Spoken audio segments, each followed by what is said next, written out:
గతంలో పీపీపీ పద్ధతి కేవలం హైవేలకు మాత్రమే ఉండేది. కానీ ప్రస్తుతం కూటమి ప్రభుత్వం అధికారంలోకి వచ్చాక మొన్న మెడికల్ కాలేజీలు, నేడు ఆర్టీసీ బస్ స్టాండ్ పీపీపీ పేరుతో మార్చుతున్నట్లు తెలుస్తుంది. అసలు దీని వల్ల ప్రజలకేమన్నా లాభం ఉందా లేదా?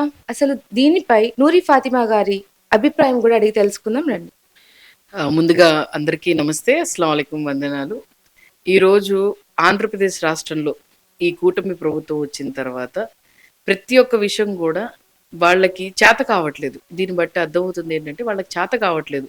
ప్రభుత్వాన్ని నడపటానికి కానీ, లేకపోతే ప్రభుత్వం ఏ విధంగా ఇచ్చేయటం కానీ వాళ్ళకి చేత కావట్లేదు. కాబట్టి ప్రతి ఒక్కటి కూడా పీపీపీ మోడ్ అంటే పబ్లిక్ ప్రైవేట్ పార్ట్నర్షిప్. ఏదన్నా కూడా ఏది ఇప్పుడు మొన్నటి వరకు ఏమో మెడికల్ కాలేజీలు అంటున్నారు, ఇప్పుడేమో మళ్ళీ ఎన్టీఆర్ బస్ స్టాండ్ అంటున్నారు.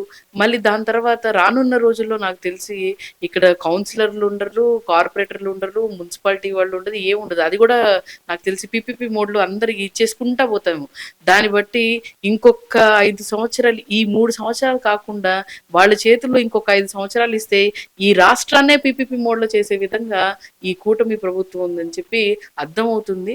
ఎందుకంటే ఈ విషయంలో దీనివల్ల ఏమవుతుంది అనంటే, దీనివల్ల లాభం ఎంత ఉందో నష్టం కూడా అంతే ఉంది. పీపీపీ మోడ్ ఇవ్వడం వల్ల గవర్నమెంట్ దాని మీద పట్టుపోయిద్ది. నెక్స్ట్ దాని మీద అంటే వచ్చి వీళ్ళు ఎందుకు పార్ట్నర్షిప్ మీద ప్రైవేట్ వ్యక్తి వస్తున్నాడంటే ఆయన కూడా దాని మీద ఖర్చు పెడుతున్నట్టే కదా. ఖర్చు పెడుతున్నాడు అని అంటే అక్కడ ప్రైస్ అంటే అమ్మే వస్తువు మీద రేట్ ఎక్కువ ఉంటుందా? అక్కడ వచ్చిన వాళ్ళ మీద ప్రతి ఒక్కరి మీద ఎక్స్పెన్సివ్ భారం ఎవరి మీద పడుతుంది? అటు తిరిగి ఇటు తిరిగి ప్రజల మీద పడుతుంది. అక్కడ వచ్చే మరి ఎవరెవరు ట్రావెల్ చేస్తున్నారో వాళ్ళ మీద పడుతుంది. అదే గవర్నమెంట్ కట్టింది అనుకోండి, గవర్నమెంట్ డబ్బులు ఎక్కడి నుంచి వస్తాయి? ప్రజల దగ్గర నుంచి. ప్రజలు ట్యాక్సులు కడితే, పన్నులు కడితే ఆ డబ్బులు వచ్చిన దగ్గర నుంచి మీరు డెవలప్ చేయడానికి మీరు సర్క్యులేట్ చేస్తూ ఉండాలి తప్ప, మీరు 60 కోట్లేమో ఇప్పుడు ఎన్టీఆర్ బస్ స్టాండ్కి పెడతానంటున్నారు. మరి మీరు 60 కోట్లు పెట్టి వచ్చిన వ్యక్తి ఎంత పెడతాడో తెలియదు. మరి ఆయనకేమో సగం పర్సంటేజ్ ఇచ్చేసేసి ఇంకా మీ చేతుల్లో ఎందుకు ఈ విధంగా ఎందుకు ఈ సిస్టమ్ని ఎందుకు ఎప్పుడు కూడా ఎక్కడా కూడా ఆంధ్రప్రదేశ్లో ఇప్పుడు దాకా ఎప్పుడు ఈ సిస్టమ్స్ లేవు. కానీ ఈ సిస్టమ్ని తీసుకొని రావడం దాంట్లో వెనకాల ఇంకొక తెర ఉంది. ఏంటంటే ఏదైనా పబ్లిక్ ప్రైవేట్ పార్ట్నర్షిప్ అంటే మీరు మీరేమో ఇది ఏంటి గవర్నమెంట్ పార్ట్నర్షిప్ లో అంటే ప్రైవేట్ వ్యక్తి ఎవరు అంటే మీకు తెలిసిన వ్యక్తా, మీ వ్యక్తా, లేకపోతే మీరు అనుకున్న వ్యక్తా, లేకపోతే దాంట్లో మీకు ఎంత పార్ట్నర్షిప్ వస్తుంది? ఇది గవర్నమెంట్కి పార్ట్నర్షిప్ రావట్లేదు. ఇది పార్ట్నర్షిప్ అనేది మీకు వస్తుందని చెప్పి ఈ విధంగా అర్థమవుతుంది. గతంలో మీరు మెడికల్ కాలేజీలు చేస్తున్నప్పుడు మరి ఎవరైనా ప్రైవేట్ వ్యక్తి రావడానికి భయపడ్డాడు. ఎందుకనంటే ప్రజల వ్యతిరేకం మేము కోటి సంతకాల్లో చూయించాము. ఇప్పుడు కూడా అదే విధంగా మేము డెవలప్మెంట్కి వ్యతిరేకం కాదు.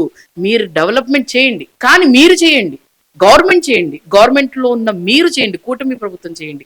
అంతేగాని ప్రైవేట్ వ్యక్తులకి ఇచ్చి వాళ్ళ చేతుల్లోకి వెళ్ళి మరి ఈ విధంగా సిస్టమ్ని నాశనం చేస్తున్నారో అర్థమవుతుంది. కానీ సిస్టమ్ని సరిగ్గా రాష్ట్రం డెవలప్ అవ్వడానికి కూడా ఎక్కడ కూడా మీరు చెయ్యట్లేదని చెప్పి ఈ విధంగా అర్థమవుతుంది మీరు చేస్తున్న పనుల మీద. దీనిపై మీరు ఎలాంటి చర్యలు తీసుకోబోతున్నారు?